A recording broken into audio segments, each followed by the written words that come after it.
Hello guys and welcome back to Everything New York Jets. Today I'm going to be talking about three wide receivers I would like the Jets to potentially target in the 2021 NFL Draft. So first I want to start with Kadarius Toney. And with Kadarius Toney, to me he's kind of like a Curtis Samuel in a way. I was disappointed the Jets didn't try to get Curtis Samuel, try to sign him and cut Crowder, but whatever.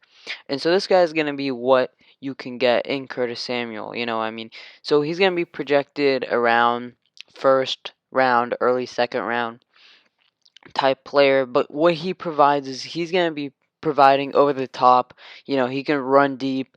He's fast, he's athletic. He's very good route runner in terms of he's just so fast with his feet that he's so hard to handle, so hard to really mimic cuz that's the job of a cornerback to mimic the wide receiver.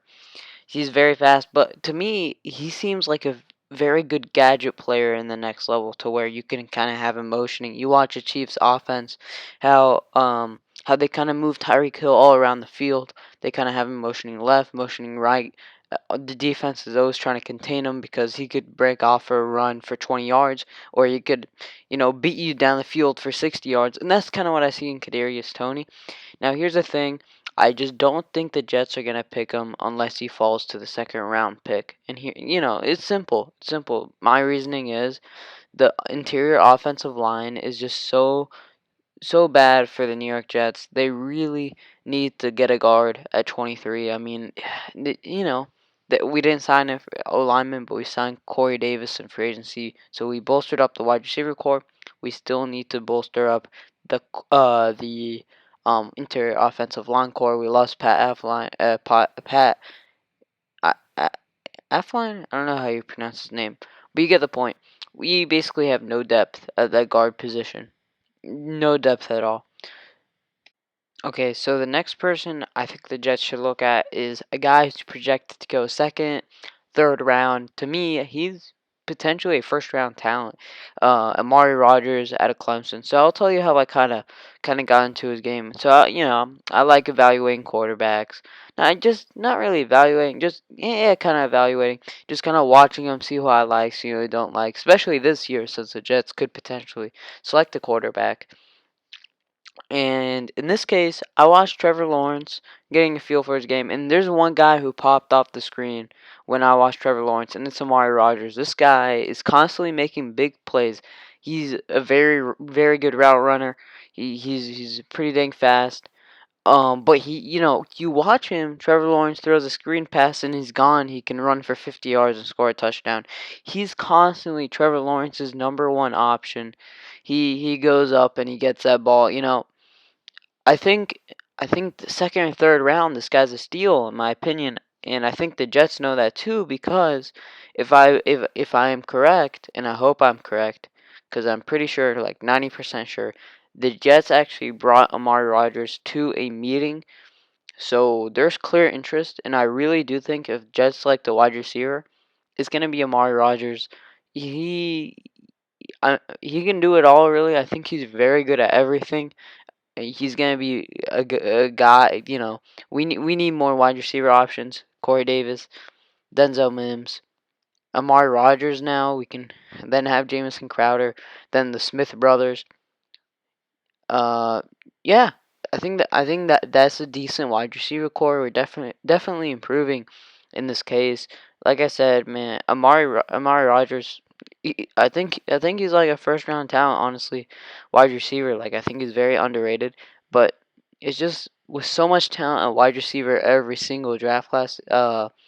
It seems I think more people just want to play wide receiver, and that's what's happening. There's just so much talent that so many good players are being overlooked, and I really do think you can get, a star wide receiver not in the first round, maybe second, third round, and heck, he might be the best player. You might get the a top three wide receiver in the entire draft class after the first round. So I really think Joe Douglas is gonna take a wide receiver third round, second round. And the last wide receiver I have as kind of a player the Jets should target is Dez Fitzpatrick out of Louisville, wide receiver. This guy is gonna be projected to what I've seen go in day three. So very late in the draft. But overall, this guy, really, I didn't really know about him much until the Senior Bowl game. He won MVP. He played great. He was showing that he's a tactician with his route running. He can beat the defense over the top.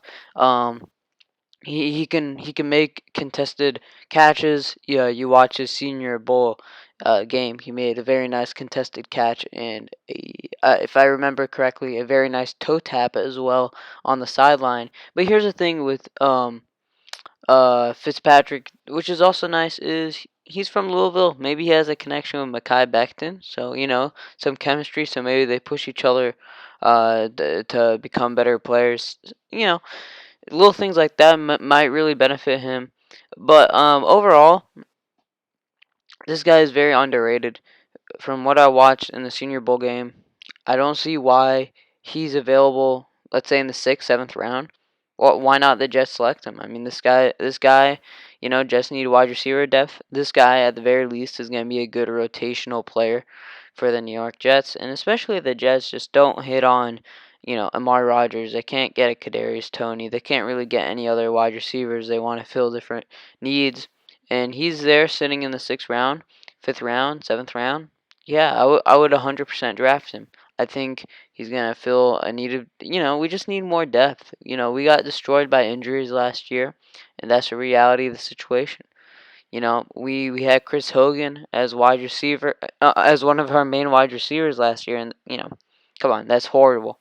So yeah, um, like I said, these are the three ones I really like. I specifically chose, a high end wide receiver first round, one that might go third round and the other that might go sixth round, just to kind of get a feel of how deep this draft class really is. You can get a very quality wide receiver later in this draft class, and I think that's super important because looking at our needs, wide receiver isn't number one. I wouldn't even say number two. I'd say number one is interior offensive line. Number two, cornerback. As of recording this video, we have not signed any cornerback except for the special teamer, so we definitely need that. And then you can talk about needs. Then maybe wide receiver comes in later, but still, I could definitely. I see that the 23rd pick has to be an interior offensive lineman and not a wide receiver just cuz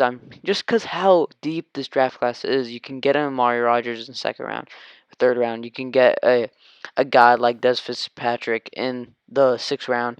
So yeah, thanks guys for watching. Make sure to like and subscribe and see you next time.